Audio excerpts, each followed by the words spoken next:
Hey guys, I'm Caleb, and welcome to another week of Gender Blender videos. This week's topic is gender and sexuality. So I guess all of us are going to talk about our personal experiences with gender and sexuality and coming out and all that kind of stuff. So brace yourselves, this one could be a long one. I'm going to preface this entire conversation that I'm having one-sided with you in this video by saying that gender and sexuality are things that are completely separate. They exist separately. Just because you're queer gender-wise doesn't mean that you're going to be queer sexuality-wise. It just so happened in my life that the way that things happened, I started coming out sexuality-wise, and shortly after that, I realized that I was not a cis person. That's just how it worked for me. That's not how it works for everybody. Certainly judge it all on like a case-by-case basis. Not everybody is the same. We're 7 billion different people with 7 billion different experiences. Okay, like most gender variant people that I know, my journey to self-discovery started with sexual orientation. I first came out as bisexual when I was about 13, I think. 13, yeah, it was right after I met my dad. So, about 13. I soon realized that that really wasn't how I was feeling, and so I recanted that and went on another journey of self-discovery. When I was 16, I came out as pansexual, which, for those of you who don't know, is sexual attraction to any and all gender identities. Then I got to college, and I remember this like it was yesterday.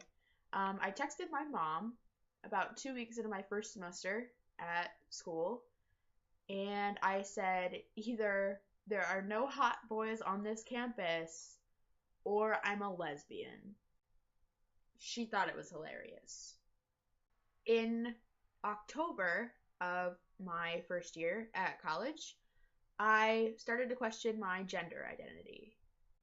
I met a couple really cool people who also identified as somewhere on the queer spectrum, and they introduced me to a term called gender fluidity, which, for those of you who don't know, is a gender identity, which means you fluctuate fluidly between two or more gender identities. So I came out in late October or early November of 2013 as gender fluid. At the time, I was using two different variations of my birth name to identify my feminine and my masculine moods. It was also around this time that I debated going by they, them pronouns because I wasn't very happy going by she, her, or he, him. I just felt like neither of them fit me. So about 8 months after that, I started being very uncomfortable being referred to as she, her, and as a woman, and all the other kind of stuff. I thought that it was just kind of normal, that it was just, normal dysphoria experienced by a queer person. But then I realized I was wrong, and here starts my final journey, as of right now, towards my own self-discovery. I came out as a transgender man in July of 2014. I first came out as a binary trans man because I thought that was the only way that people were going to accept me coming out. I then realized that I don't really give a fadoodle about whether people accept my gender identity or not. As of right now, I ID as a non-binary transgender individual. I use he, him pronouns, and I am pretty dang happy with my life right now. Last night, actually, my dad and my stepmom both told me that they were going to make a conscious effort to start using my actual real pronouns, like in real life, all the time. They're still calling me by a variation of my birth name, but I feel like we should take it one step at a time and that my chosen name will come later. So now that I have finished talking about that topic, I just want to tell you that I am very sorry about not having a video last week.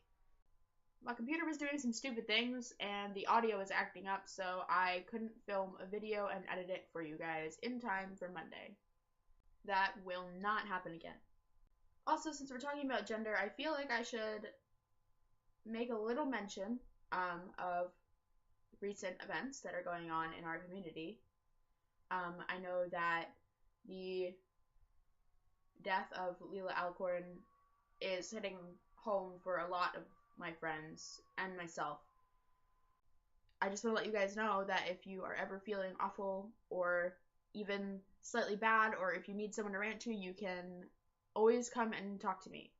I will post my links to social media down in the comment section so that you have at least one resource.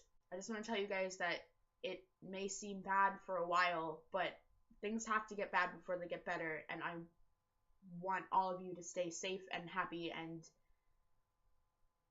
safe. I guess that's it for me this week. I will see you guys next Monday. Enjoy your day and the rest of your week.